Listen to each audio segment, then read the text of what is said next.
और अब बात बाजार की करेंगे। वेनेजुएला यूएस तनाव से ग्लोबल इकोनॉमी पर खासा असर पड़ा है। आपको बता दें, क्रूड ऑयल के दाम बढ़ने की संभावना जताई जा रही है। सोने और चांदी के दाम में भी तेजी होगी। भारत का जीएसटी करेक्शन की बात करें तो 6% बढ़ गया है। भारत के आईआईपी में अच्छा ग्रोथ देखने को मिल रहा है। तो वेनेजुएला और यूएस के बीच में जिस तरीके की तनाव की स्थिति अभी है, उसका असर जाहिर तौर पर ग्लोबल इकोनॉमी पर पड़ेगा, क्योंकि हालात वेनेजुएला में काफी ज्यादा खराब है। क्रूड ऑयल के दाम बढ़ने की भी संभावना जताई जा रही है। और मार्केट एक्सपर्ट इस समय आकाश जिंदल जी हमारे साथ में जुड़ चुके हैं। आकाश जी, जिस तरीके की जानकारी है, हालात आप देख ही रहे हैं, वेनेजुएला और यूएस के बीच में किस तरीके के हालात पैदा हैं, क्रूड ऑयल के दाम बढ़ने वाले हैं, इसको लेकर क्या जानकारी है सर? जी हाँ, जो हालात चल रहे हैं यूएस और वेनेजुएला में, वो ग्लोबल इकोनॉमी के लिए बहुत तकलीफदेह है। और बात सिर्फ यही नहीं खत्म होती, अब यह है कि यूएस की नेक्स्ट मूव क्या होगी, ईरान को लेके क्या मूव हो सकती है, इसके ऊपर बड़े क्वेश्चन मार्क्स हैं। और क्रूड ऑयल के दाम बढ़ सकते हैं, क्योंकि वेनेजुएला बहुत बड़े क्रूड ऑयल के रिजर्व्स हैं उनके पास। वैसे ही रशिया यूक्रेन वॉर की वजह से दिक्कतें बढ़ी हुई हैं।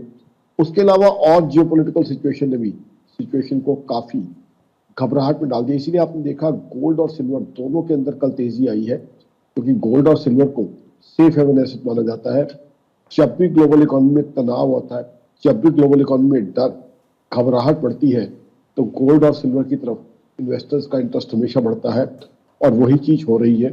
इसीलिए गोल्ड और सिल्वर आगे भी बढ़ सकते हैं जी। जहां तक अब वेनेजुएला की बात है, अब देखना यह है यूएनएसए की मूव क्या होती है, यूएस की मूव क्या होती है, वेनेजुएला की मूव क्या होती है, और क्या यूएस इसी प्रकार की कोई और प्लानिंग कुछ और देशों के लिए करता है क्या। तो ये बहुत बड़े सवालिया निशान है, जिसका जवाब हमें कुछ समय में मिलेगा, आने वाले वक्त में मिलेगा। बट इस समय ग्लोबल जियोपॉलिटिकल सिचुएशन बहुत बहुत खराब है जी। और वो भी तब जबकि आज की तारीख में ग्लोबल इकोनॉमी डाउनटर्न में हिंदुस्तान में जरूर बजट की तैयारी शुरू हो चुकी है। और इस बार बजट काफी उम्मीदों भरा बजट है, जो कि मोदी सरकार हमेशा देती है। इस बार बजट से उम्मीदें ये है कि जो टॉप स्लैब पे है उनको रिलैक्सेशन मिलेगी, और मिडिल स्लैब इनकम टैक्स वालों को भी रिलैक्सेशन मिलेगी, ताकि पिछले साल की तरह सरकार, जैसे सरकार ने पिछले साल क्या किया, इनकम टैक्स में रिलीफ भी दिया आम आदमी को और साथ साथ इनकम टैक्स कलेक्शन भी बढ़ी। इस तरह का कोई बढ़िया प्लानिंग सरकार करने की सोच रही है, क्योंकि ग्लोबल इकोनॉमी से तो संभावनाएं ज्यादा लगती नहीं है। तो ऐसे में सरकार ने जिस खूबसूरती के साथ पिछले साल प्लानिंग की थी, मेरी ऑर्गेनाइजेशन आकाश जिंदल का मानना है, सरकार को, हमारी सरकार एक सजग समझदार सरकार है, तो ये कहीं ना कहीं ऐसी प्लानिंग करेगी कि लोगों को भी राहत मिले और डोमेस्टिक कंजम्पशन को बूस्ट मिले, क्योंकि ग्लोबल इकोनॉमी से ज्यादा राहत मिलने की संभावना नहीं है।